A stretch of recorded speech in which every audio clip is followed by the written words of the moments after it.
The rain came down in sheets as Maverick stood at the white colonial door, his German Shepherd frame soaked to the bone.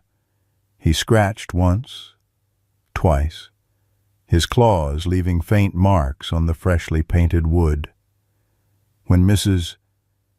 Peterson opened her door, she found herself face to face with those knowing amber eyes, intelligent, searching, desperate. "Oh, you poor thing," she whispered, stepping aside. "Come in out of that rain." But Maverick didn't enter. Instead, he stretched his neck, peering past her into the warm living room. His eyes scanned every corner, every shadow. A low whine escaped his throat, the sound of pure heartbreak. Without warning, he turned, padding down the wet steps and across the yard to the next house, where he would repeat his ritual. It was the 17th door today, and like every day for the past 6 months, Maverick was searching for someone who would never come home. Leave a like and share your thoughts in the comments along with the city you're watching from now. Let's continue with the story. Mapleton. Virginia wasn't the kind of place that made it onto postcards, but it had its charms: rows of colonial-style homes with wraparound porches, ancient oak trees lining Main Street, and the kind of community where folks still brought casseroles when someone got sick. It was a town where everyone knew everyone, for better or worse. Maverick had come to Mapleton 3 years ago. A rescue with military-grade training and scars that told stories his previous owners had never shared. At 7 years old now, his muzzle was beginning to gray, but his posture remained dignified, his amber eyes alert and intelligent. Around his neck hung a set of weathered dog tags that didn't belong to him.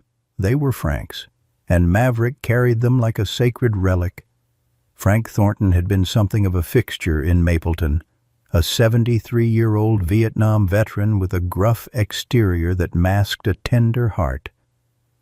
Frank had lived alone since his wife Martha passed away 8 years ago. The old 2-story colonial at the end of Sycamore Lane had been their home for 40 years, and in his final 2 years, it became both sanctuary and prison as his dementia progressed alongside a weakening heart. Eleanor Wilson lived next door to Frank for 20 years. At 68, the retired nurse had spotted the signs of Frank's decline early, but respected his fierce independence. She'd been the first to welcome Frank and Maverick into her home when the old man's wandering became regular, setting out oatmeal cookies that Frank claimed to hate but always finished. Across the street lived Robert Bailey, a 55-year-old high school history teacher whose initial annoyance at finding Frank in his vegetable garden had softened when he discovered they shared a passion for Civil War history. Soon, Robert's study became another safe harbor during Frank's confused episodes. The carpenters Mitchell, Diane, and their 7-year-old daughter Lily had moved in 3 houses down only a year ago. Young Lily had been fascinated by the soldier dog with the shiny tags and had quickly become Maverick's most devoted admirer outside of Frank. And then there was Dr. James Harrison, the town veterinarian whose friendship with Frank stretched back to their military days. He'd been the one to connect Frank with the Veterans Adoption Program that brought Maverick home, a decision that extended Frank's independence by years. According to Dr. Harrison, none of them had been prepared for how suddenly everything would change, or for the loyal vigil that would follow. Eleanor Wilson first noticed Maverick's strange behavior on a Tuesday morning in April, exactly 2 weeks after they'd buried Frank. She'd been watering her hydrangeas when she spotted the German Shepherd methodically making his way up the Johnsons' front steps, scratching at their door with a determined paw. "That's odd," she murmured to herself. watching as Mrs. Johnson opened the door, exchanged a few words with the empty air, and then stood back as Maverick peered into her foyer. The dog seemed to inspect the interior carefully before turning away, his head and tail drooping as he padded down the steps and toward the next house on the block. Eleanor set down her watering can, memories surfacing of how this had all begun. She remembered the day Frank had brought Maverick home. It had been raining then, too, a summer downpour that had Eleanor watching from her kitchen window as Frank's old Chevy pickup pulled into the driveway. Frank had emerged first, then opened the passenger door with unusual gentleness. She'd expected to see a new piece of furniture or perhaps even a lady friend. But instead, a large German shepherd had jumped down, sticking close to Frank's side as they hurried through the rain. Later, Frank had brought Maverick over to introduce him properly. "This here's Maverick," he'd announced with unmistakable pride. "Military dog. His handler died in Afghanistan, and the poor fellow's been languishing in that shelter for months. Vet program matched us up, said we're both old soldiers who needed a mission." Frank had chuckled, rubbing the dog's ears. "Guess my mission is to keep him fed, and his is to keep me in line."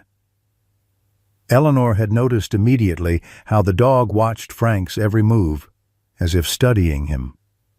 "He's very attentive," she'd commented.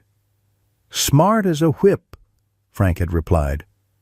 "Doc Harrison says he can sense when my ticker's acting up before I even feel it. Been trained to alert and everything." Frank's heart condition had been manageable then, but as months turned into years, both his heart and his mind began to fail him. The dementia came in waves. Some days he was the sharp-witted Frank who could recite baseball statistics from the 1960s, and other days he would wander, confused about where or when he was.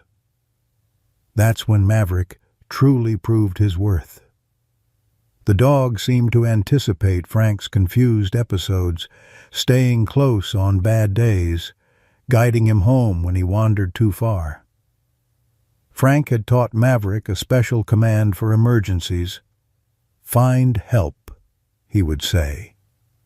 And Maverick would run to the nearest neighbor's house, usually Eleanor's, and bark until someone followed him back to Frank. The neighbors had developed a system over time. When Frank appeared on someone's porch looking disoriented, they would invite him in for coffee or lemonade, call Eleanor to let her know where he was, and keep him comfortable until either his clarity returned or Eleanor came to guide him home. Maverick was always by his side, watchful and protective.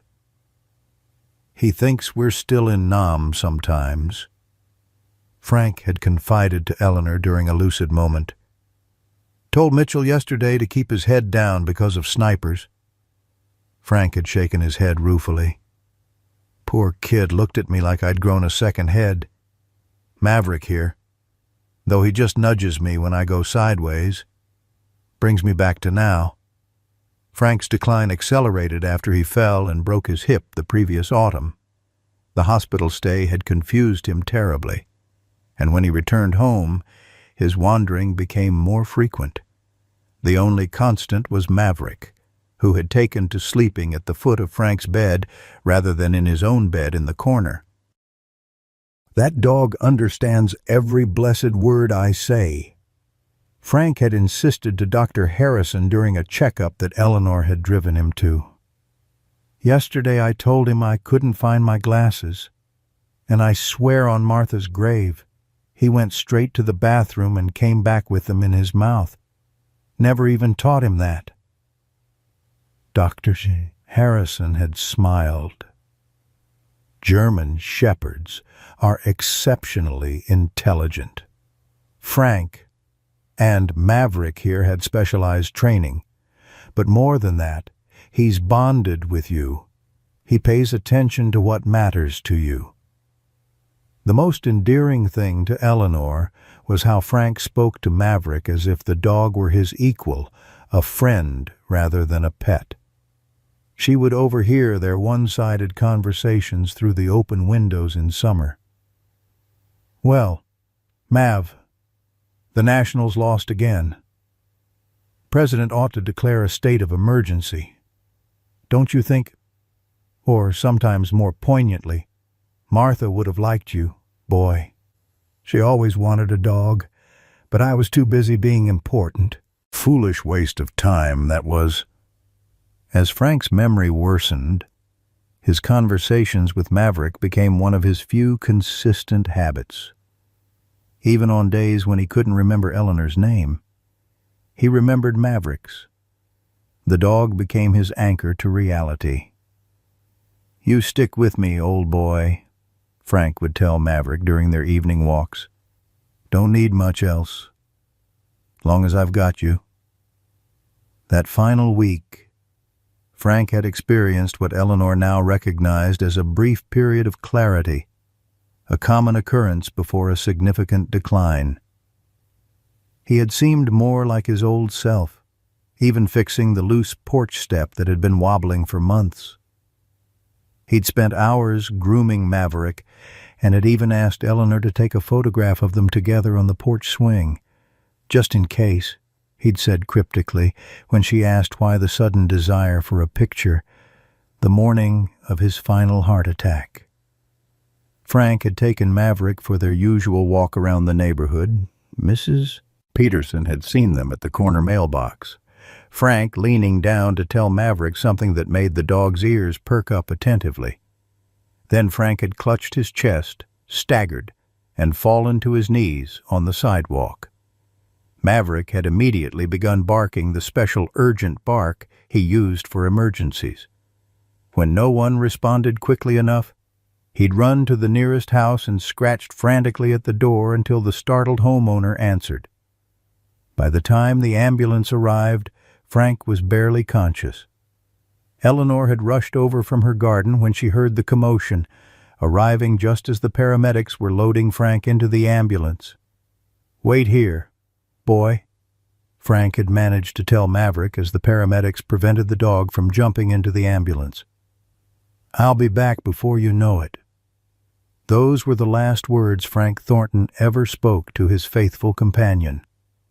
Maverick had chased the ambulance for 3 blocks before losing it at the highway. He'd then returned to the spot where Frank had fallen and waited, his eyes fixed in the direction the ambulance had disappeared.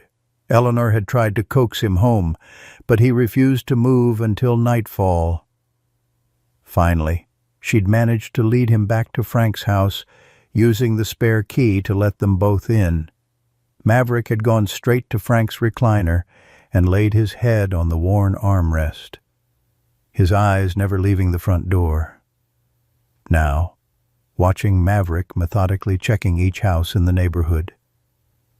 Eleanor understood with heartbreaking clarity exactly what the loyal dog was doing. He was looking for Frank, believing his master had gotten lost again and been taken in by one of the neighbors, just as had happened so many times before.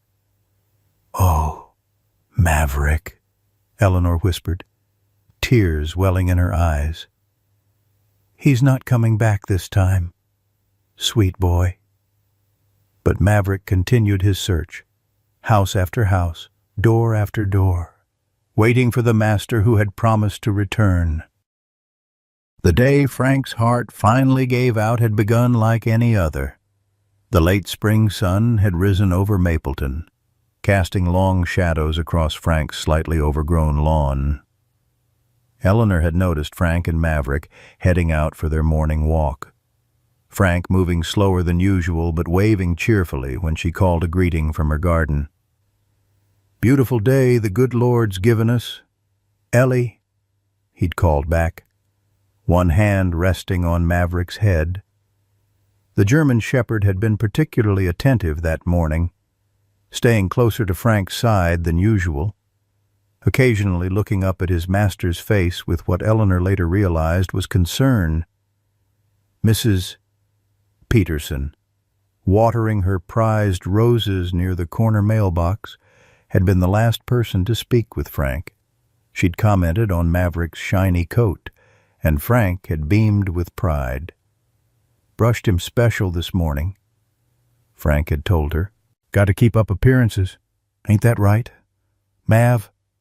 Then she'd watched as Frank suddenly stiffened, his face contorting in pain. He'd dropped to one knee, clutching at his chest. "Maverick!" he'd gasped out. "Find help!" The German shepherd had sprung into action immediately, barking his distinctive alert bark, 3 sharp barks followed by a higher-pitched yelp before racing to the nearest house when no one responded quickly enough. He'd scratched frantically at the Thompsons' door until Mr.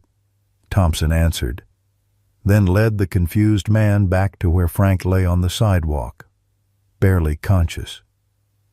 By the time the ambulance arrived, a small crowd of neighbors had gathered. Eleanor had rushed over from her garden, still wearing her soil-stained gloves. Frank's eyes had found hers briefly as the paramedics lifted him onto the stretcher. "Tell Maverick," he'd started to say, but then another wave of pain had silenced him. The paramedics had moved efficiently, loading Frank into the ambulance, when Maverick tried to jump in after his master. One of the paramedics had gently but firmly pushed him back. "No animals in the ambulance, sir," she'd told Frank. "Is there someone who can take your dog?"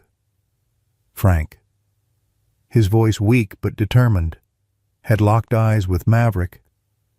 "Wait here, boy. I'll be back before you know it." The doors had closed, and the ambulance had pulled away with lights flashing but no siren, a detail that later haunted Eleanor. Perhaps if they had used the siren, driven faster. Maverick had stood frozen for a moment, watching the ambulance disappear, then suddenly bolted after it, running faster than Eleanor had ever seen him move. He'd chased the vehicle for 3 blocks before losing it at the highway entrance. Witnesses later told Eleanor that the dog had stood at the highway ramp for nearly 10 minutes, staring in the direction the ambulance had gone, before turning back toward the neighborhood, but he hadn't come home. Instead, he'd returned to the exact spot where Frank had fallen and laid down, his eyes fixed on the horizon. Eleanor had tried to coax him away as evening approached, offering treats and gentle words, but Maverick had remained immovable. "Frank would want you to come home, Maverick," she'd told him, her voice breaking. "Please, come with me." It wasn't until nearly midnight, with a spring storm threatening, that Maverick had finally allowed Eleanor to lead him back to Frank's house. She'd used the spare key Frank had given her years ago, letting them both into the silent home. Maverick had immediately gone to Frank's recliner and laid his head on the armrest, his body rigid with tension, eyes never leaving the front door.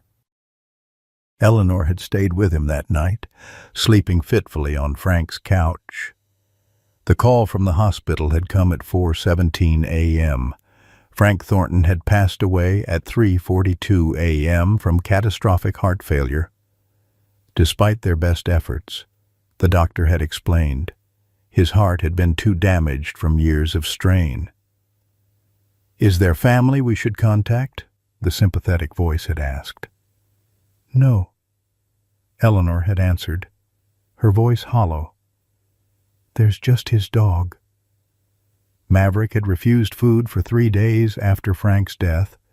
Eleanor had stayed at Frank's house, worried about leaving the grieving dog alone. On the morning of the 4th day, she'd awakened to find Maverick gone, having somehow managed to open the back door that had always been slightly warped in its frame. Panic had sent her searching the neighborhood, calling his name, until Mrs. Johnson from 2 streets over had called, "Eleanor, That German shepherd of Frank's is at my front door. Strangest thing, he scratched until I answered, then tried to look inside.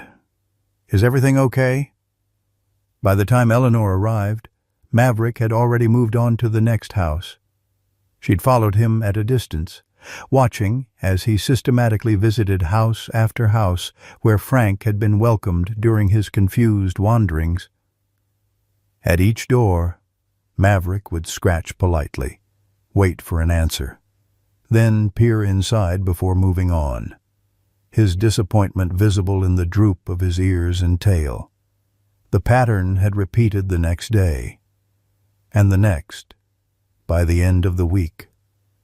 Most of the neighborhood understood what was happening, and doors opened quickly when Maverick scratched. Some of the neighbors, especially those who had frequently taken Frank in, began leaving bowls of water on their porches and offering treats when Maverick came calling. "He thinks Frank is lost, and one of us has taken him in," Eleanor had explained to Robert Bailey, who had initially been annoyed by the scratches on his freshly painted door. "He's searching for his master." Robert's annoyance had melted into sympathy. Poor fellow. Should we be encouraging this?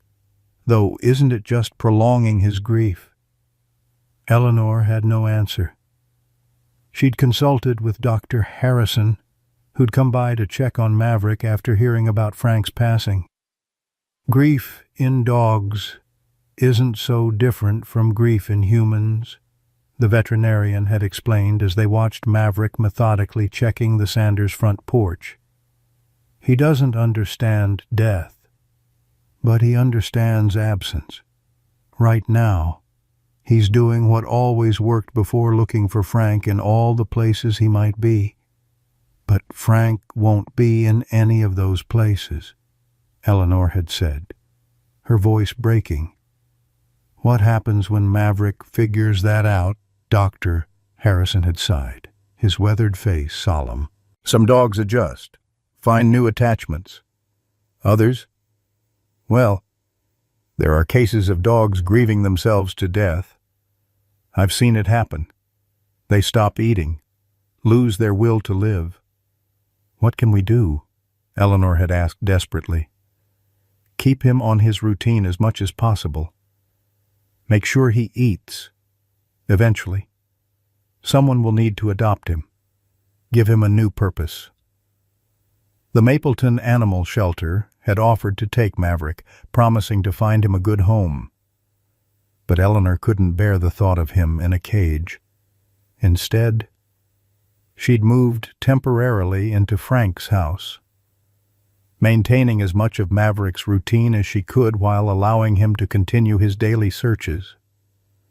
A week after the funeral, the Carpenter family had approached Eleanor after watching Maverick's ritual from their porch. We'd like to adopt him, Mitchell had offered.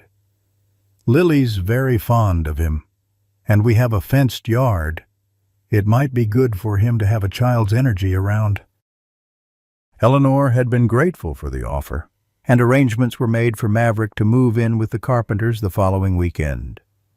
But on Saturday morning, when they'd come to collect him, Maverick was nowhere to be found. He'd slipped out through the back door again and resumed his search pattern through the neighborhood. When they finally located him at the park where Frank had often taken him to play, Maverick had refused to come to the Carpenters. He'd allowed Lily to pet him briefly, then trotted away purposefully, heading back toward Frank's neighborhood route. "I've never seen anything like it," Mitchell had said, watching the dog disappear around the corner. "It's like he's on a mission." "He is," Eleanor had replied softly. "He's looking for the only person who matters to him." The Carpenters had reluctantly withdrawn their adoption offer, uncertain they could handle a dog so devoted to a ghost. Eleanor had understood, but it left her with the growing concern that Maverick might never accept a new home. As days turned into weeks, Maverick grew thinner despite Eleanor's best efforts to tempt him with Frank's favorite recipes. The German Shepherd maintained his ritual with military precision, appearing at the first house on his route at exactly 8:15 each morning, the time Frank had usually begun to get confused, and continuing until dusk. Eleanor noticed that Maverick had expanded his search beyond the immediate neighborhood, venturing to the grocery store where Frank had shopped, the barber shop where he'd gotten his monthly haircut, and even the American Legion Hall where he'd attended veterans meetings.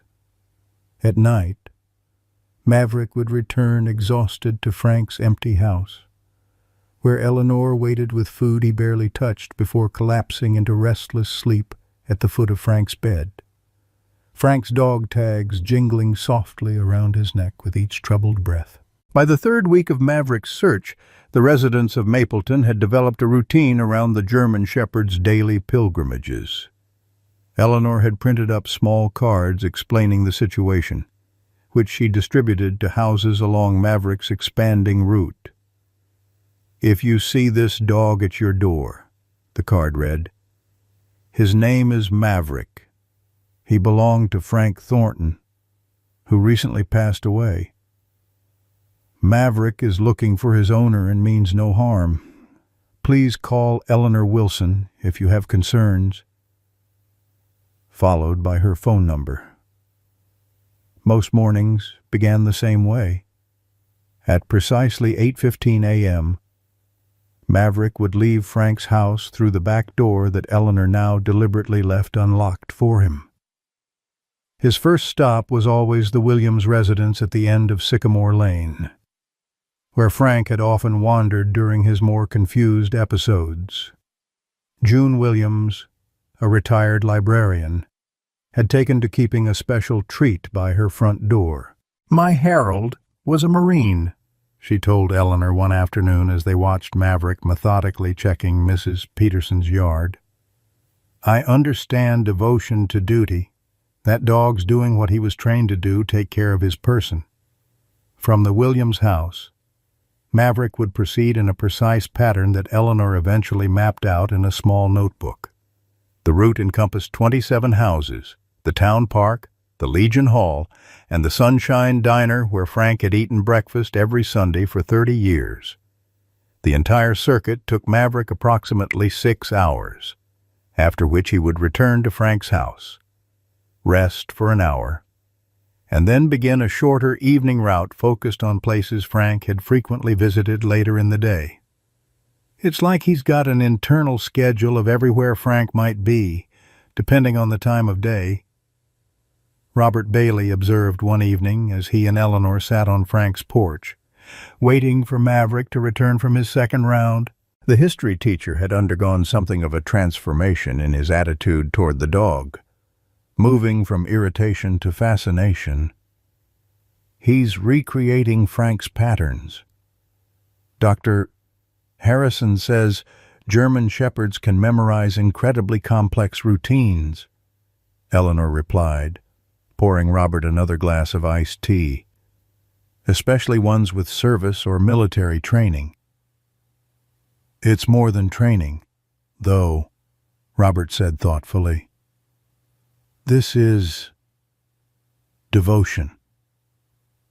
As May turned to June, Eleanor began to notice subtle changes in Maverick's behavior. He spent more time at certain locations lingering in Frank's favorite booth at the diner, or sitting for long periods beneath the oak tree where Frank had often rested during their walks. It was as if the dog were not just searching, but revisiting memories. Young Lily Carpenter had taken to waiting for Maverick on her front steps each afternoon. Sketchbook in hand, she drew pictures of the German Shepherd and presented them to Eleanor with solemn ceremony. "These are so Maverick won't forget what he looks like," the 7-year-old explained earnestly, handing over a crayon drawing of a somewhat lopsided dog with exaggerated ears and a collar made of glitter. "Daddy says sometimes people forget things when they get old. Maybe dogs do too." Eleanor thanked the child and added the drawing to the growing collection on Frank's refrigerator. Lily's compassion touched her deeply, especially as she observed the special bond forming between the girl and the grieving dog. Unlike other children who might have approached Maverick with exuberance, Lily seemed to intuitively understand his sorrow. She would sit quietly when he visited her house, simply offering her presence and occasionally a gentle hand on his fur. Maverick, in turn, would rest his head on her small lap for a few precious minutes before continuing his search. "It's the darndest thing," Diane Carpenter told Eleanor. "He won't let most people touch him for more than a second, but with Lily, he almost relaxes. Just for a moment, but still."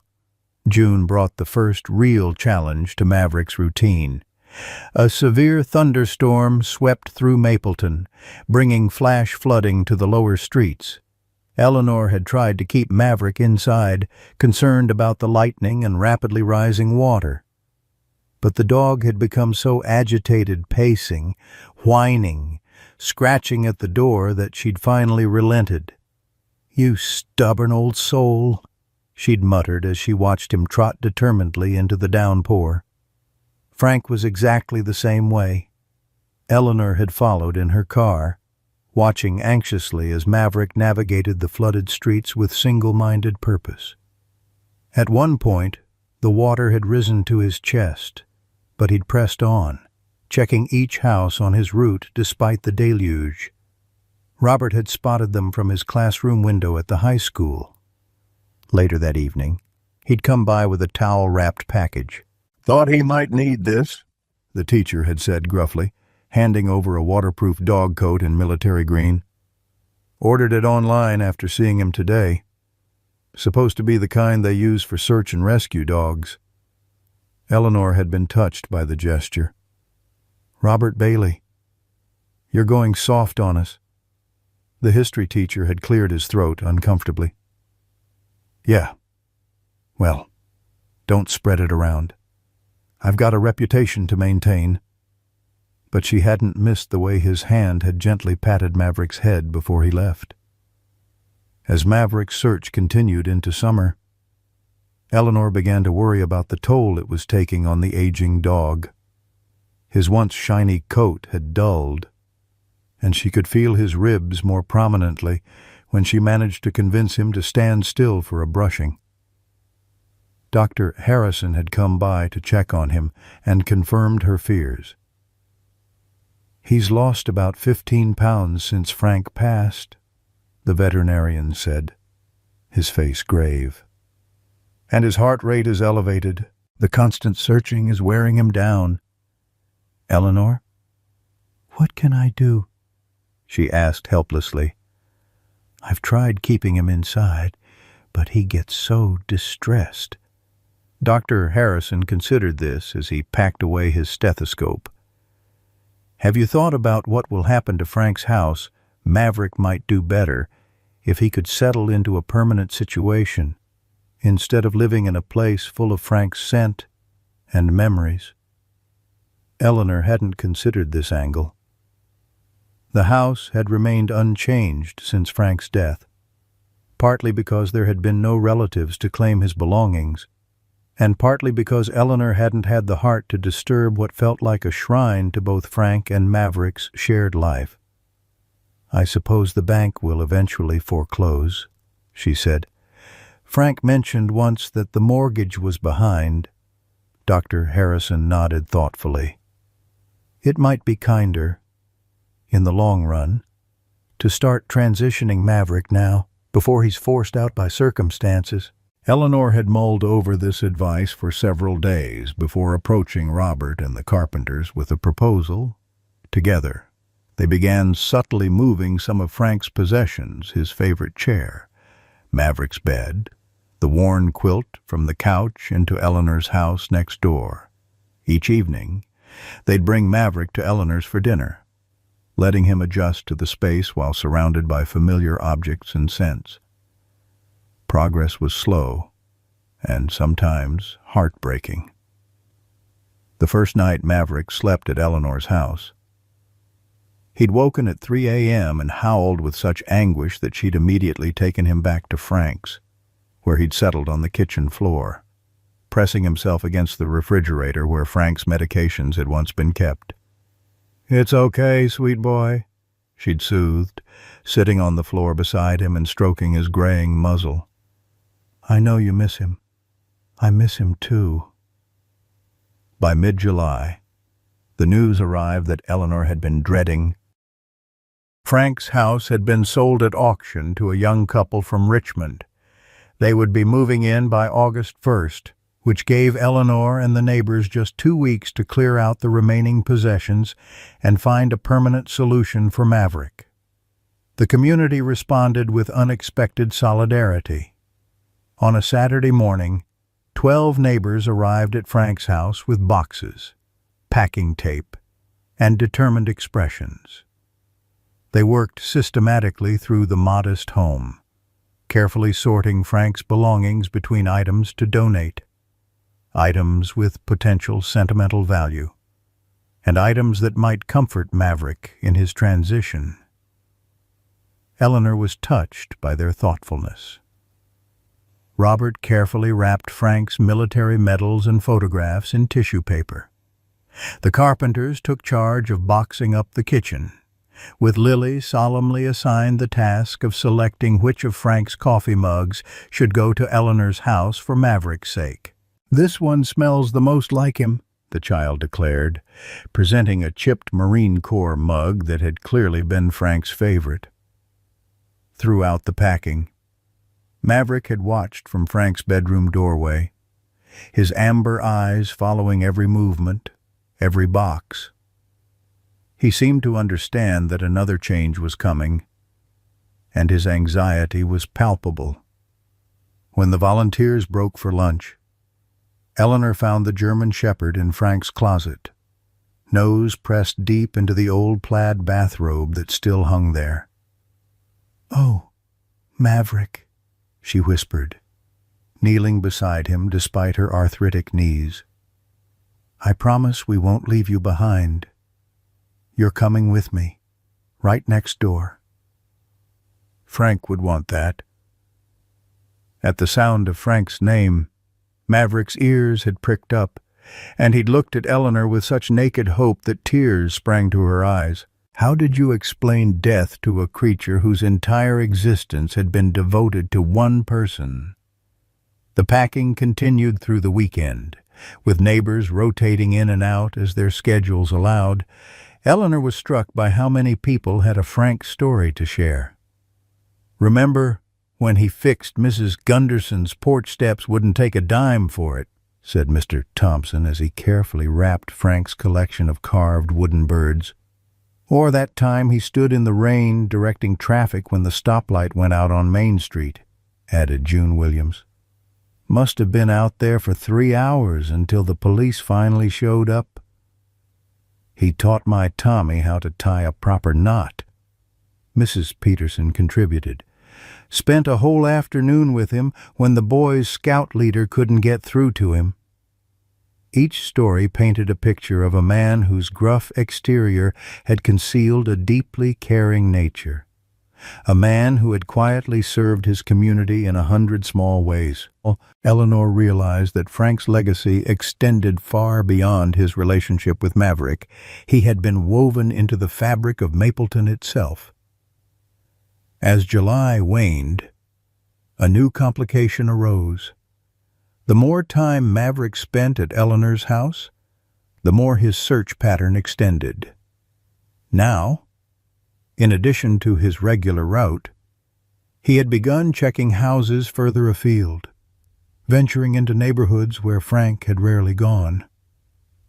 "It's like he's expanding the search," Robert observed one evening. "As if he thinks Frank might have gone somewhere new." Dr. Harrison nodded grimly. "That's actually a concerning sign. It suggests he's getting desperate. He's checked all the usual places repeatedly without success. So now he's looking in unlikely locations. The conversation was interrupted by a call from Mrs. Dillard, who lived nearly a mile away on the other side of town. "Eleanor, your dog is at my door. Poor thing looks exhausted. Should I try to keep him there until you can come get him?" By the time Eleanor arrived, Maverick had already moved on. But the incident confirmed Dr. Harrison's assessment. The dog was extending his search to increasingly distant locations, pushing himself beyond his physical limits in his determination to find Frank. A division began to form within the neighborhood about how to handle the situation. Some, like Robert and the Carpenters, felt that allowing Maverick to continue his search was cruel, prolonging a grief that could never be resolved.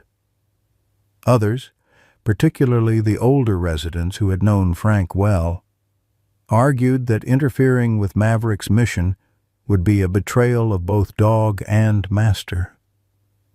"That animal is doing exactly what Frank trained him to do," insisted Mr. Jenkins, a Korean War veteran who had often shared coffee with Frank at the Legion Hall. "You start forcing him to stop. You might as well put him down. It'd break his spirit." The debate came to a head during a neighborhood association meeting in late July. Eleanor, exhausted from weeks of dividing her time between packing Frank's house and monitoring Maverick's increasingly far-flung searches, had reluctantly agreed to discuss the situation publicly. "The fact is," she explained to the 30 or so neighbors gathered in the community center, "Maverick is deteriorating. He's not eating properly. He's losing weight, and Dr. Harrison is concerned about his heart, but confining him seems to cause him even more distress. Can't you just explain to him that Frank is gone?" asked Mrs. Newsom, who had recently moved to town and didn't understand the depth of the situation. Several people exchanged glances, but it was Lily who spoke up, her small voice clear in the quiet room. "Maverick knows the words 'wait here' and 'I'll be back.' Those were the last things Mr. Frank told him.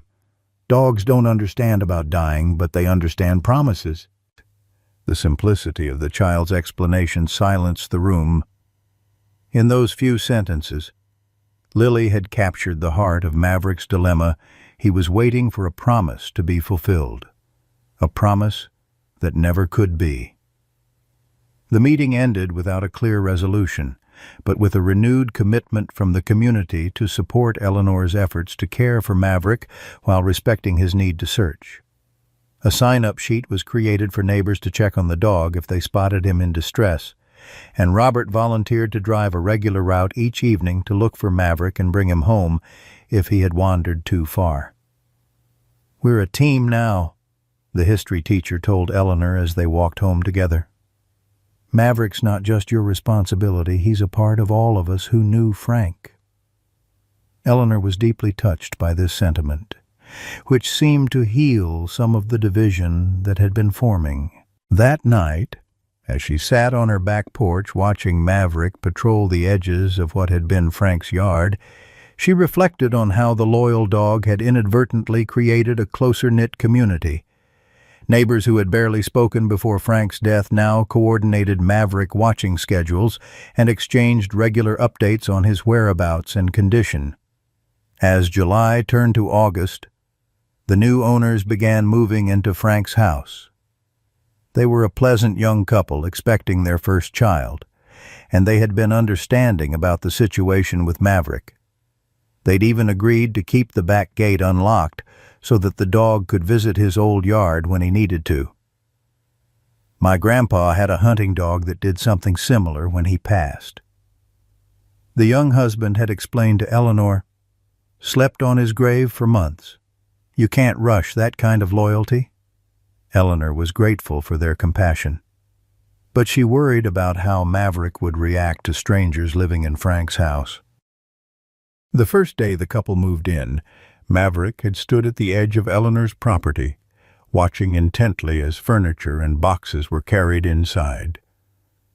The German shepherd had trembled visibly. but hadn't approached. That evening, however, Eleanor had awakened at 2 a.m. to find Maverick missing from his bed in her living room. Panicked, she'd searched her house and yard before noticing a dim light in Frank's, now the Andersons' basement window. Heart pounding, she'd made her way next door and peered through the window.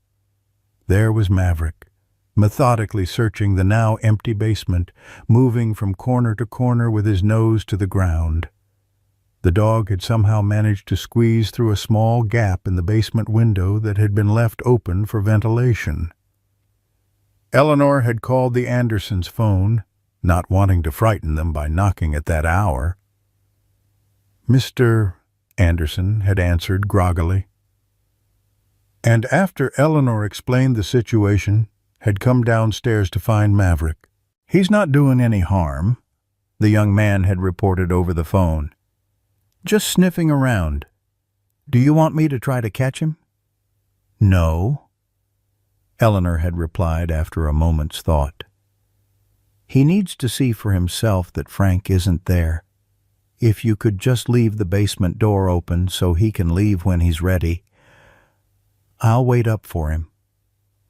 An hour later, Maverick had returned to Eleanor's porch, his head and tail lower than she'd ever seen them. For the first time since Frank's death, the dog truly seemed to grasp that his master wasn't coming back.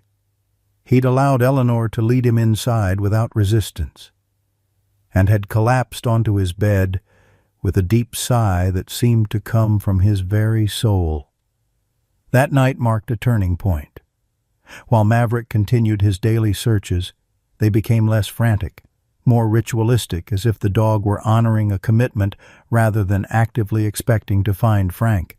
He began to accept food more regularly from Eleanor, and occasionally allowed himself brief moments of what might have been contentment, especially in Lily's company. The third week of August brought an unexpected development that threatened to unravel the delicate balance Eleanor and the community had established for Maverick. At the monthly town council meeting, a complaint was raised by Lawrence Hargrove, the newly appointed head of Mapleton's Animal Control Department. "We've received multiple reports about an unleashed German Shepherd roaming the streets," Hargrove announced, consulting his clipboard with officious precision. "According to County Ordinance 47B, all dogs must be leashed or contained within a fenced area. This animal presents a potential public safety hazard." Eleanor, who attended the meeting regularly as the neighborhood association representative, felt her heart sink. She had known this day might come, but had hoped the community's understanding would forestall official intervention. "That's Maverick, Frank Thornton's dog," Mayor Wilson clarified, looking uncomfortable. At 68, the mayor had been Frank's poker buddy for over 20 years. "There are special circumstances. With all due respect, Mayor, the ordinance doesn't provide exceptions for special circumstances," Hargrove countered.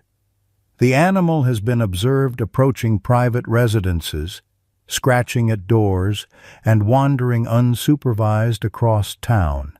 If a child were bitten—" "Maverick has never shown any aggression," Eleanor interjected, unable to remain silent. "He's a trained service animal searching for his deceased owner. Surely some compassion." "Compassion doesn't protect the town from liability," Hargrove interrupted. "I'm sympathetic to the situation, Mrs. Wilson. But rules exist for a reason. The dog needs to be properly contained or surrendered to animal control." The meeting erupted into passionate debate. Most council members knew Frank and had witnessed Maverick's devoted search, but Hargrove's citation of liability concerns struck a nerve with the more cautious officials. Eventually, a compromise was reached, Eleanor would have 2 weeks to either ensure Maverick remained leashed during his outings or surrender him to animal control. News of the ultimatum spread quickly through Mapleton. By the following morning, Eleanor's phone was ringing constantly with neighbors expressing outrage and offering support. Robert Bailey, who had never shown much interest in local politics, was particularly incensed. "This is bureaucratic nonsense," he fumed, pacing Eleanor's living room while Maverick watched warily from his bed. Frank served this town for decades, volunteered at every event, helped during floods, taught half the kids here how to fish, and this is how they repay his memory. Lawrence is just doing his job? Eleanor sighed, though she shared Robert's frustration. The real problem is that I physically can't keep up with Maverick all day to ensure he stays leashed. He's too determined. And I'm too old. The Carpenters arrived as Robert was leaving, bringing a casserole and, more importantly, a proposal. Mitchell, who worked in construction, offered to build a secure enclosure connecting Eleanor's yard to a portion of what had been Frank's property, with the Andersons' permission. It won't be the same as his searches, Diane acknowledged, but it might help him adjust if he still has access to some of Frank's space. Eleanor was touched by the offer, but uncertain it would address the core issue. Maverick's need to search wasn't something that could be contained by even the most thoughtfully designed fence. His devotion to Frank demanded movement, action, purpose. That evening, an unexpected visitor arrived at Eleanor's door. Dr. James Harrison stood on her porch, holding a thick manila folder and wearing an expression of grim determination.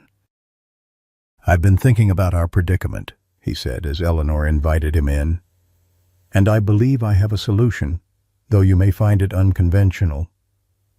The veterinarian laid out his proposal over coffee. Maverick could be officially registered as a therapy dog in training under Dr. Harrison's supervision. This designation would exempt him from certain leash laws while he was working, with proper documentation and a special vest. Maverick could continue his rounds, reframed as community visits that provided comfort to residents. "It's not entirely honest," Dr. Harrison admitted, "but it's not entirely false either. Maverick does bring comfort to many people on his route, especially the elderly and children like Lily. We're just formalizing what's already happening." Eleanor considered the proposal carefully. Would this satisfy Lawrence's concerns about liability? "The therapy dog registration includes insurance coverage," Dr. Harrison confirmed. "I've already spoken with my lawyer about it." It seemed like an elegant solution, but Eleanor hesitated. What about Maverick? Wouldn't this just be enabling his continued search for Frank Dr. Harrison? "You yourself said his health is suffering." The veterinarian's weathered face softened. "Eleanor, I've been thinking about that too. Perhaps we've been approaching this all wrong. We've been viewing Maverick's search as something to be stopped, an unhealthy fixation. But what if it's actually his way of healing?" Before Eleanor could respond, a commotion outside caught their attention. Through the front window, they could see flashing lights and hear raised voices. Hurrying to the door, they found a Mapleton animal control van parked at the curb, with Lawrence Hargrove standing beside it, clipboard in hand. "Mrs. Wilson," he began formally, "I've received an emergency complaint about your German Shepherd threatening residents. I'm here to take the animal into protective custody, pending investigation." "That's absurd," Eleanor protested. "Maverick hasn't threatened anyone, and our 2-week grace period hasn't expired." "I have a signed statement," Hargrove insisted, indicating his clipboard. "From Mrs. Abernathy on Elm Street claiming the dog growled at her grandson this afternoon. Dr. Harrison stepped forward. Margaret Abernathy is 87 years old and has repeatedly confused Maverick with the Johnsons' Rottweiler. I treated her cat last week, and she told me about this supposed incident then 3 days before it allegedly occurred today. Hargrove hesitated, his officious demeanor faltering slightly. Nevertheless, I have a complaint form, and protocol requires verification, came a new voice. Robert Bailey strode up the walkway, followed by Mayor Wilson and at least a dozen other neighbors. And we're here to verify that Maverick has never shown aggression to anyone in this community. The confrontation might have escalated further if not for an unexpected interruption. A sharp bark cut through the tension, causing everyone to turn toward the street. There stood Maverick, his fur matted with mud, his body trembling with what appeared to be exhaustion. The German shepherd had evidently returned from one of his longer searches, only to find his new home surrounded by conflict. For a moment, no one moved. Then, slowly, Lily Carpenter separated from the gathering crowd and approached the dog, ignoring her mother's instinctive call to be careful. "It's okay, Maverick," the child said softly, kneeling to the dog's eye level. "These people are arguing because they all care about you, even if they show it in dumb ways." A ripple of uncomfortable laughter moved through the assembled adults. Maverick allowed Lily to gently stroke his head, then moved past her toward Eleanor, pressing against the older woman's legs in a rare display of affection and perhaps protection. Mayor Wilson cleared his throat. "I think we can all agree this situation has gotten out of hand. Lawrence, I appreciate your diligence, but I'm officially requesting you suspend this action pending a special council meeting tomorrow. We need a community solution, not bureaucratic enforcement." Hargrove looked like he wanted to protest, but, faced with the united neighborhood, simply nodded stiffly and returned to his van. As he drove away, the tension dissolved into a flurry of concerned conversation about Maverick's bedraggled state. "He must have gone all the way to the lake," June Williams observed, noting the particular reddish clay caked on his paws. "That's nearly 3 miles each way." Dr. Harrison knelt to examine the exhausted dog. "He's pushed himself too hard today. His heart rate is elevated, and he's showing signs of dehydration. Eleanor, we need to get him inside and comfortable immediately." The community mobilized with remarkable efficiency. While Eleanor and Dr. Harrison tended to Maverick, Robert organized a phone tree to ensure every council member heard a personal appeal before the next day's meeting. The Carpenters began gathering signatures for a petition supporting a special exception to the leash law. Mayor Wilson promised to review precedents from other towns that had made accommodations for special cases. Inside Eleanor's kitchen, Maverick lay on his bed, accepting small sips of water from the veterinarian's specialized syringe. His usually alert eyes were dull with exhaustion, and his breathing came in shallow pants. "I'm worried about him, James," Eleanor confessed quietly. "This search is killing him, but stopping it might break his spirit entirely." Dr. Harrison nodded gravely. "It's the classic dilemma with grief. Sometimes the only way past it is through it." He checked Maverick's pulse again. "But he can't keep this up indefinitely. His body won't allow it." As if understanding their conversation, Maverick raised his head slightly and gave a soft whine. Eleanor stroked his graying muzzle, her heart breaking at the naked devotion in those amber eyes. Even now, depleted and ailing, the dog's first priority was his mission to find Frank. What would Frank want?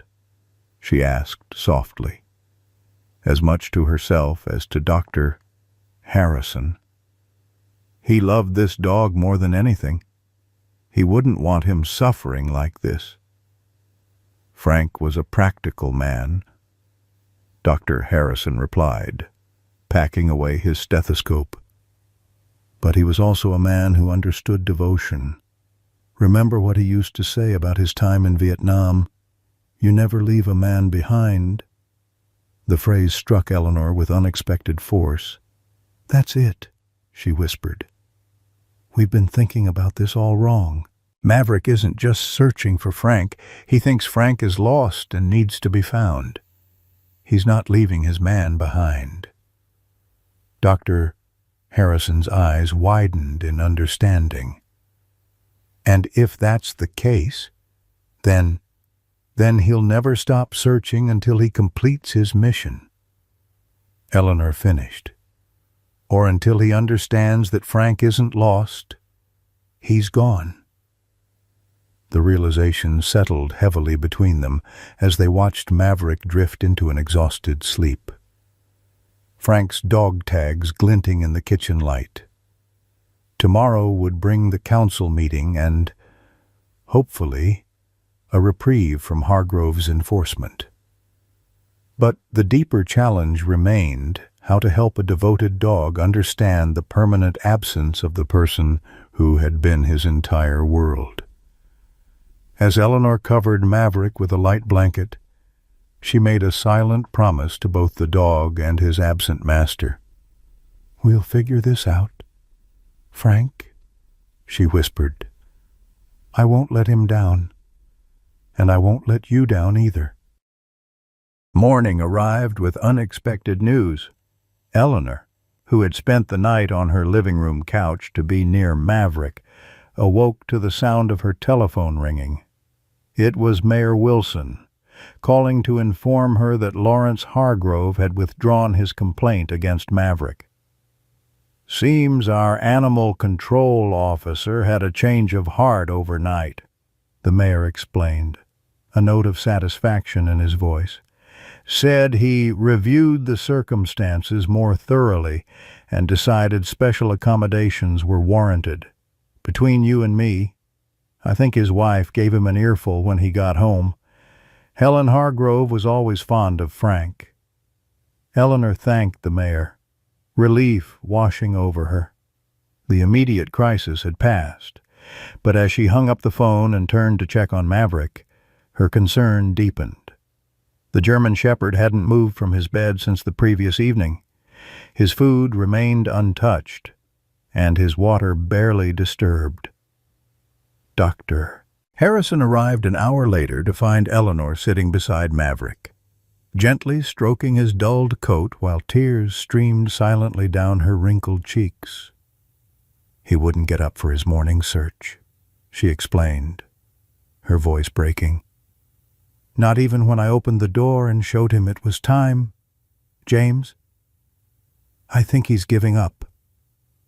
The veterinarian examined Maverick with careful hands, his expression growing more grave with each passing moment. "His heart rhythm is irregular," he finally said, "and his temperature is slightly elevated. I'm concerned about heart failure. Eleanor, the strain of these past months, the poor nutrition, the constant physical exertion, it's all taken a tremendous toll." "What can we do?" Eleanor asked desperately. "I'd like to take him to my clinic for monitoring and IV fluids," Dr. Harrison replied. "But, frankly, the physical issues aren't my greatest concern. Maverick seems to have lost his will to continue. Without that—" He left the sentence unfinished, but its meaning hung heavily in the room. They carefully loaded Maverick into Dr. Harrison's truck. The dog offered no resistance, a troubling sign given his usual independence. At the clinic, Dr. Harrison's staff quickly set up an IV and monitoring equipment, treating the aging German shepherd with the reverence usually reserved for beloved human patients. "We'll do everything we can," Dr. Harrison assured Eleanor as she reluctantly prepared to leave. "But perhaps you could bring something of Frank's, something with his scent still on it. It might provide some comfort." Eleanor nodded, though she knew most of Frank's possessions had either been packed away or distributed.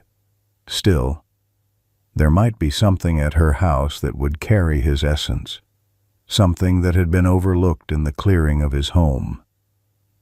As she drove back to Sycamore Lane, Eleanor found herself dwelling on a painful truth she had been avoiding. Frank had died alone. In the chaos following his heart attack and Maverick's distress, she had never fully processed this detail. Frank Thornton, who had given so much to his community, had taken his final breath without family or friends at his side. The hospital had tried to contact her, but Eleanor had been focused on Maverick that night. By the time she received the call, Frank was already gone. There had been no chance to say goodbye, no opportunity to offer comfort in his final moments. The realization hit her anew with devastating force. "I failed you both," she whispered as she pulled into her driveway. "I'm so sorry. Frank." Inside her house, Eleanor began searching for anything that might still carry Frank's scent. She found the Marine Corps mug that Lily had selected, but it had been washed too many times to retain any trace of him. The old quilt from his couch now smelled more of her house than his. Even his recliner had lost his distinctive scent of pipe tobacco and Old Spice aftershave. Frustrated, Eleanor sat heavily on her sofa. Perhaps there was nothing left of Frank in this tangible world except memories and an aging dog who couldn't understand why his master had vanished. The ringing telephone interrupted her melancholy thoughts. It was Mrs. Anderson, the young woman who had bought Frank's house. "Mrs. Wilson, I'm not sure if this is important, but my husband found something while he was installing shelves in the garage. It looks like an old letter, and it has your name on it." Eleanor drove to Frank's old house immediately. Mrs. Anderson met her at the door, visibly pregnant and holding a dust-covered envelope. "It was tucked behind the workbench," she explained, handing it to Eleanor. "We wouldn't have found it if Jeff wasn't determined to organize every inch of the garage." Eleanor thanked her and returned to her car before examining the envelope. Sure enough, it was addressed to her in Frank's distinctive, military-precise handwriting. The date in the corner was from 3 weeks before his death. With trembling fingers, Eleanor opened the envelope. Inside was a handwritten letter and what appeared to be legal documents. "Dear Eleanor," the letter began, "if you're reading this, I've likely left this world without proper goodbyes. My doctor tells me my ticker is running on borrowed time, and while I'm not one for dramatics, I believe in being prepared." Eleanor's vision blurred with tears as she continued reading Frank's final message. "I'm writing to ask a favor that I have no right to request. Maverick has been more than a pet to me these past years. He's been my guardian, my companion, and often my only reason to get out of bed in the morning. The thought of what might happen to him when I'm gone troubles me more than my own passing. I know it's an imposition, Eleanor, but would you consider taking him in? He knows you, trusts you, and I believe he would adjust to life with you better than with strangers." I've enclosed papers transferring his ownership and a modest sum from my savings to cover his expenses. Maverick understands more than most people give him credit for, but there's one thing he won't understand: why I've gone away and left him behind. I've tried to prepare him, in my own way, but I worry it won't be enough. If you find it in your heart to take him, please tell him I didn't want to leave. Tell him I'm sorry I couldn't keep my promise to come back. And when the time is right, perhaps you could take him to where I'll be laid to rest. They say dogs need closure too. You've been a better friend than I deserved. Eleanor, thank you for everything. Frank. Enclosed with the letter was a legal document transferring ownership of Maverick to Eleanor, along with a bank account statement showing a dedicated fund for the dog's care. Frank had indeed been preparing, planning for Maverick's future even as his own was ending. Most surprising was a small sealed envelope marked for Dr. Harrison. Eleanor immediately drove to the veterinary clinic, her mind reeling from Frank's foresight and the cruel irony that his careful plans had been hidden away when they were most needed. At the clinic, Dr. Harrison read his own letter from Frank with a solemn expression. He asked me not to let Maverick see him in the hospital. The veterinarian revealed, looking up from the paper with glistening eyes.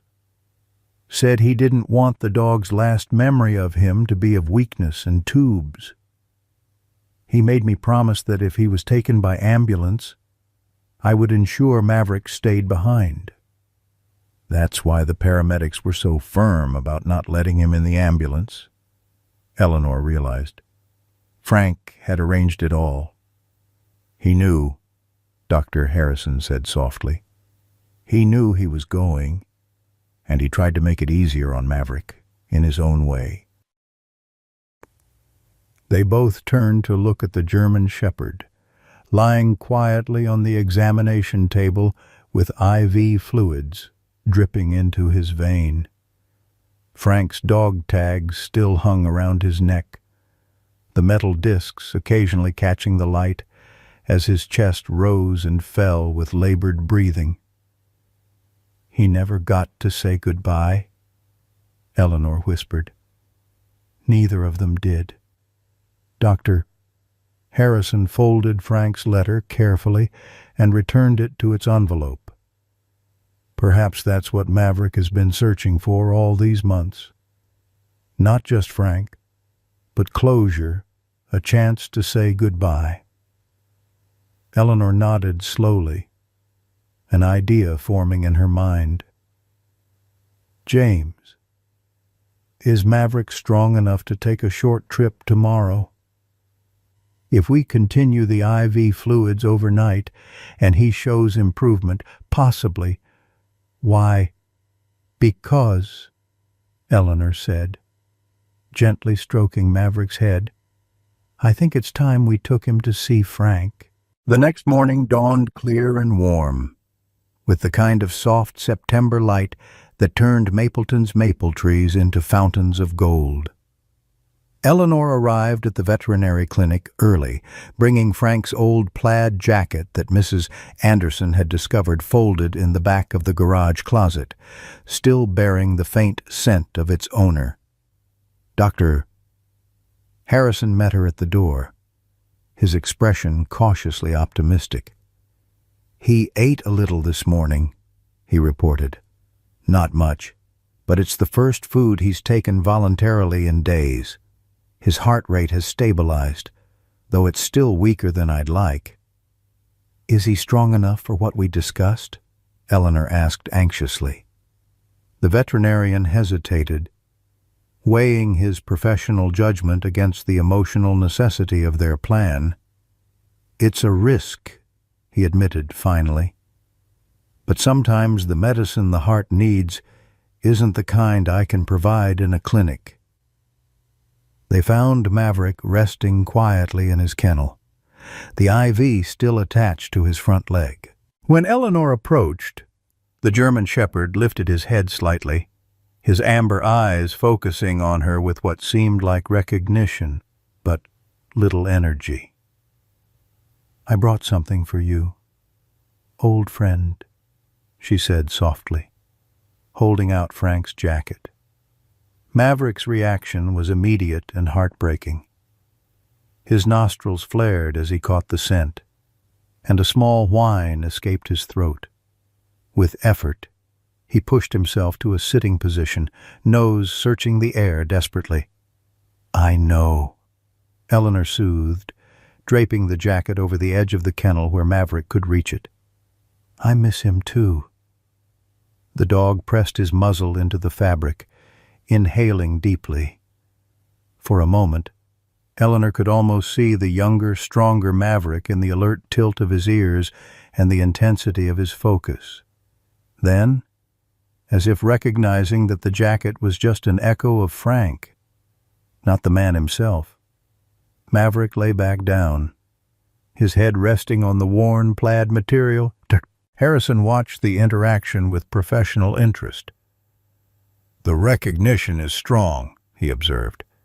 "His brain is releasing dopamine in response to Frank's scent. You can see it in his pupils and muscle tension. For a moment there, he was expecting Frank to appear." "Then we're doing the right thing," Eleanor decided firmly. "He needs to understand." Preparing Maverick for transport was a delicate operation. Dr. Harrison removed the IV but insisted on bringing portable fluids and monitoring equipment in his truck. Robert Bailey arrived to help, having taken a rare day off from teaching when Eleanor called to explain their plan. "I brought this," Robert said, holding up a specially designed harness with handles. "It's a support harness for older dogs with mobility issues. Thought it might help if he needs assistance walking." Eleanor was touched by the history teacher's thoughtfulness. "Robert Bailey, when did you become such a softy about dogs?" Robert cleared his throat, embarrassment coloring his features. "I may have done some research after that storm, and I may have ordered a few things, just in case." With careful coordination, they helped Maverick into the back of Dr. Harrison's truck, creating a comfortable nest of blankets with Frank's jacket at the center. Eleanor sat beside him, while Robert followed in his own car. Their destination was Mapleton Memorial Gardens, where Frank had been laid to rest in the veterans section beneath a simple granite marker. As they drove, Eleanor found herself reflecting on the remarkable series of events that had led to this moment. 6 months ago, she had been simply Frank's next-door neighbor, connected by proximity and casual friendship. Now she felt responsible not just for his dog, but for honoring his memory and completing the unfinished business between man and faithful companion. "Did Frank ever talk to you about his plans?" she asked Dr. Harrison, who was carefully navigating the winding road that led to the cemetery.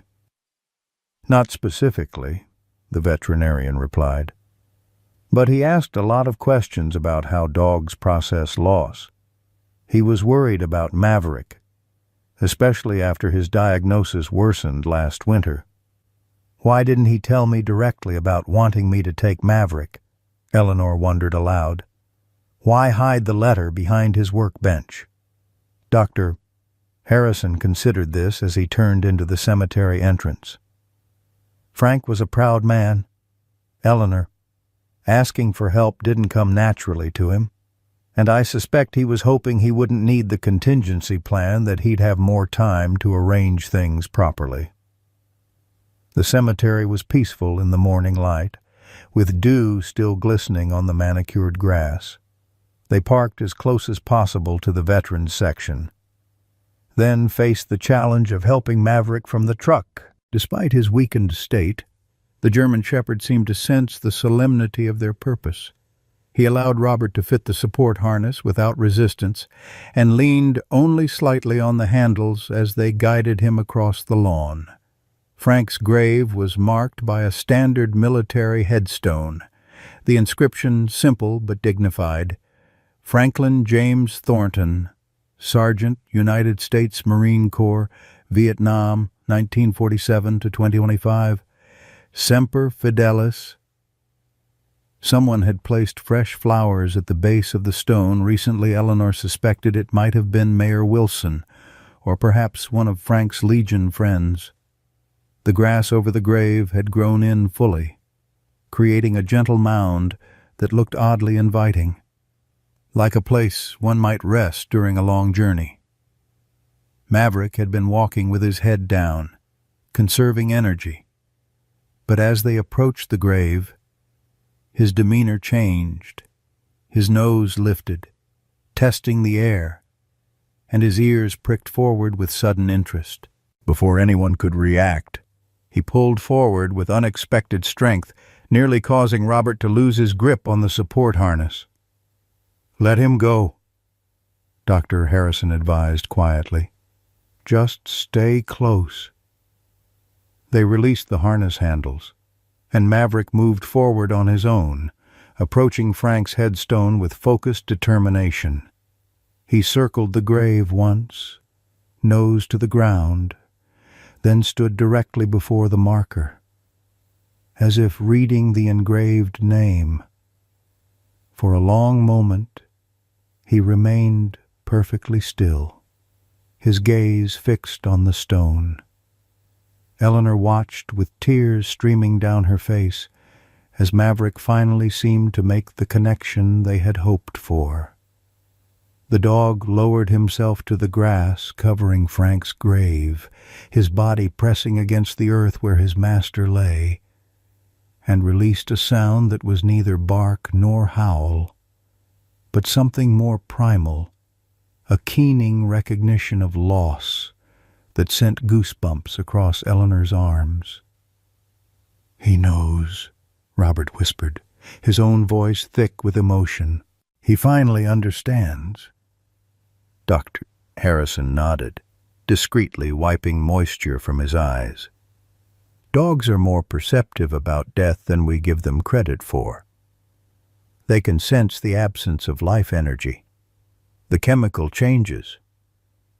What Maverick needed wasn't the intellectual understanding that Frank had died, but the physical experience of his absence in a place where, by all rights, his essence should be strongest.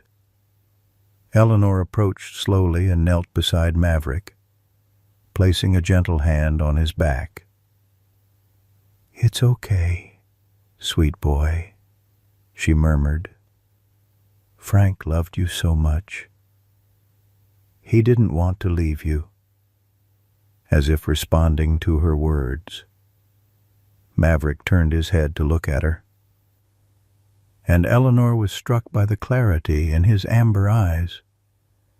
The desperate searching that had characterized his gaze for months was gone, replaced by a profound sadness, but also what seemed like acceptance.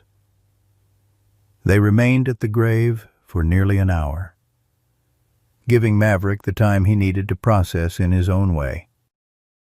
The German shepherd alternated between lying quietly on the grave and sitting alert beside the headstone, as if standing guard.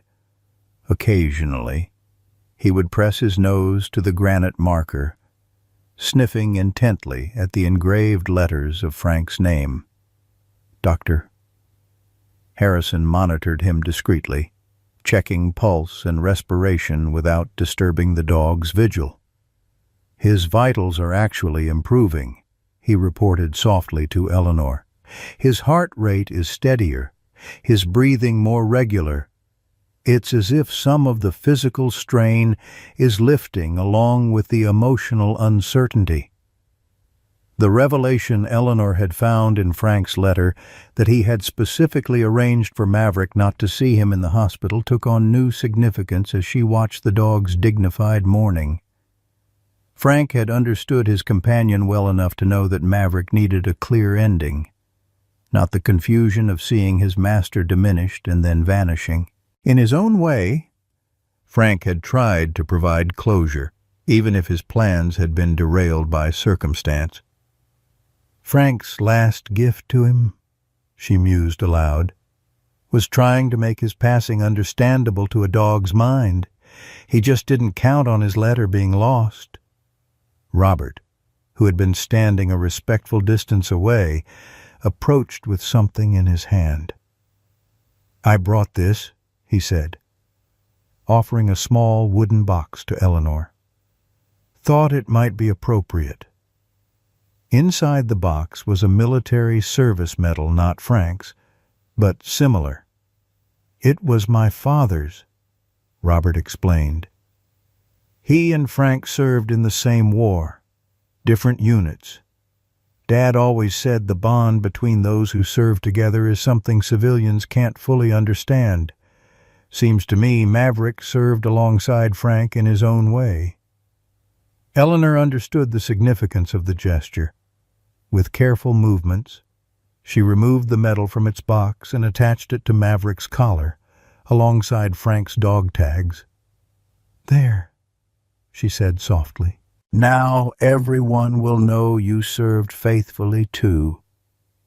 As the morning warmed toward noon, Maverick finally rose from Frank's grave, his movement still showing weakness, but with a new steadiness of purpose. He looked at Eleanor expectantly, as if to say he was ready to leave. "Let's go home," she told him.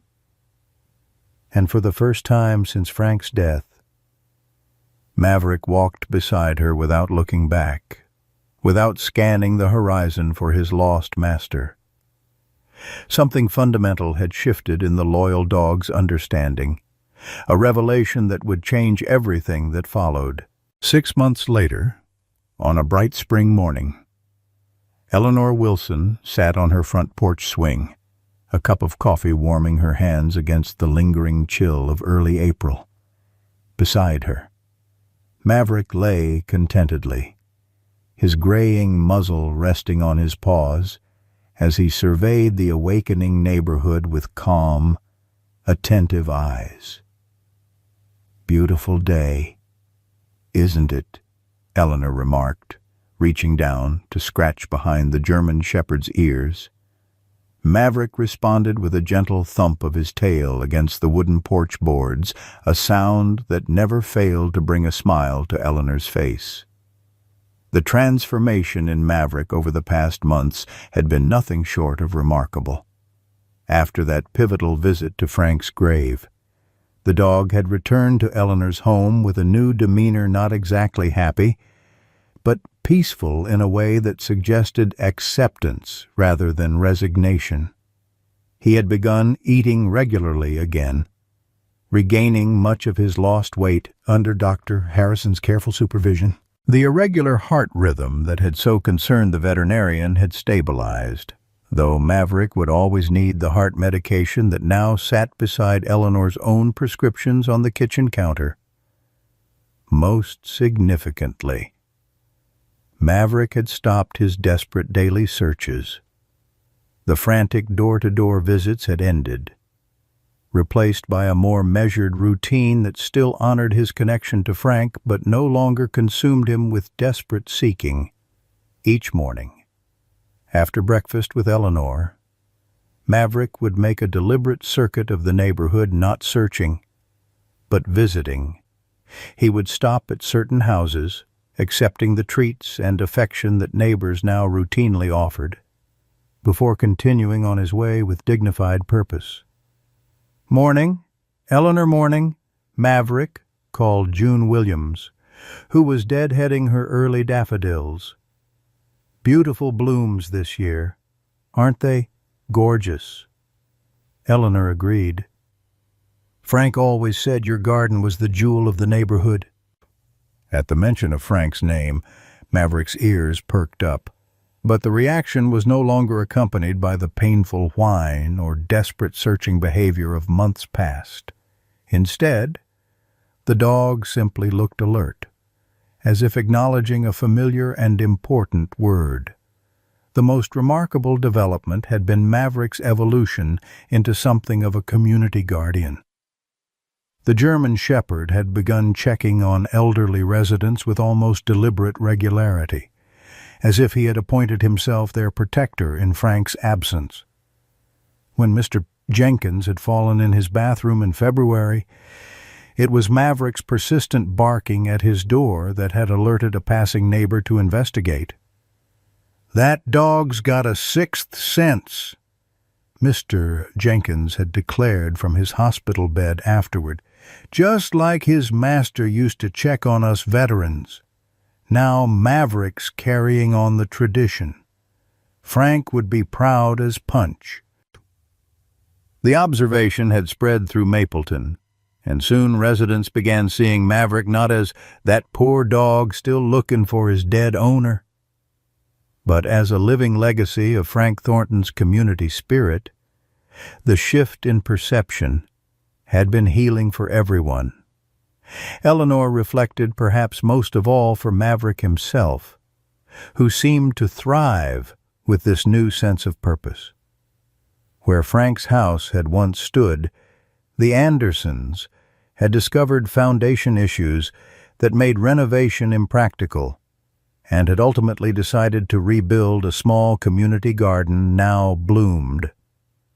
The Frank and Maverick Memorial Garden, as the hand-painted sign proclaimed, had been Robert Bailey's idea. Surprisingly enough, the history teacher had organized a volunteer committee to maintain the space, which featured benches, flowering shrubs, and a simple stone marker commemorating a man and his dog who taught Mapleton the meaning of loyalty. Lily Carpenter had appointed herself Maverick's special friend, arriving faithfully each afternoon after school to read to him from her growing collection of books. The sight of the solemn 9-year-old she'd had a birthday since their journey began sitting cross-legged on Eleanor's porch, reading earnestly while Maverick listened with apparent interest, had become one of the neighborhood's favorite tableaux. "He likes the adventure stories best," Lily had informed Eleanor seriously. "I can tell because his ears move more when there's excitement." Eleanor hadn't had the heart to question the child's assessment. Besides, there did seem to be something special in the connection between the girl and the dog, a pure, uncomplicated affection that brought out the gentlest aspects of Maverick's nature.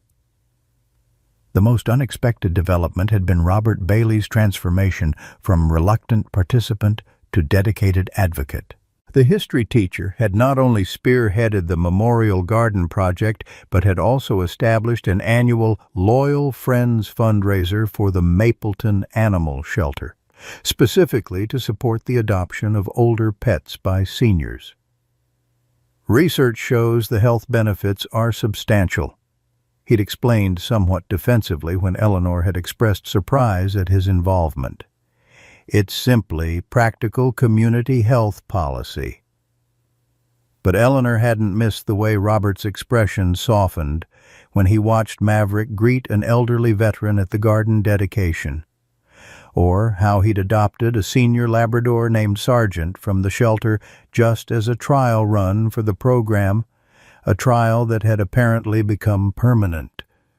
Judging by the custom-made dog bed now prominently featured in Robert's living room. Most mornings now, Eleanor and Maverick would walk together to the Memorial Garden after breakfast. Maverick would make a dignified circuit of the space, pausing briefly at the stone marker before settling on what everyone now called his bench, the one with the best view of both the garden and the street beyond. There, the German Shepherd would keep watch over his domain, accepting visitors and occasionally rising to accompany Eleanor when she chatted with neighbors tending the flowering plants. "You know, Frank would hardly recognize the place," Mayor Wilson had commented during his last visit. "Not the garden, I mean Mapleton itself. Folks talk to each other more. check on each other. It's like we all remembered something we'd forgotten. Eleanor had understood exactly what he meant. In his life, Frank had been a quiet force for community, his military ingrained sense of duty expressing itself in countless small acts of neighborliness. In his absence, Maverick had somehow reminded them all of the importance of those connections, those moments of simple human kindness. As the morning sun climbed higher, Maverick rose from his spot on the porch, stretching deliberately before looking expectantly at Eleanor. It was time for their walk to the garden, their daily pilgrimage that was no longer about searching for what was lost, but celebrating what remained. "Ready, old friend?" Eleanor asked, setting aside her coffee cup. Maverick's response was a soft woof of agreement. Frank's dog tags jingling gently against the metal Robert had given him, two symbols of service, loyalty, and love that would continue to tell their story to anyone who took the time to listen.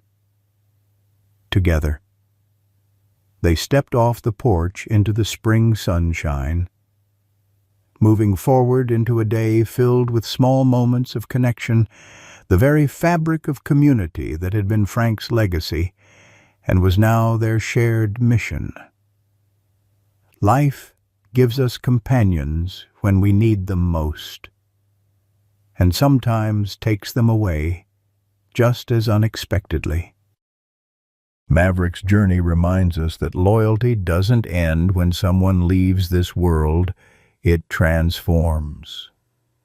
Many of us understand that hollow feeling of walking past the empty chair, setting the table for one instead of two, or reaching across the bed only to find cold sheets. Like Maverick, we search for what's missing, moving through our days with a sense that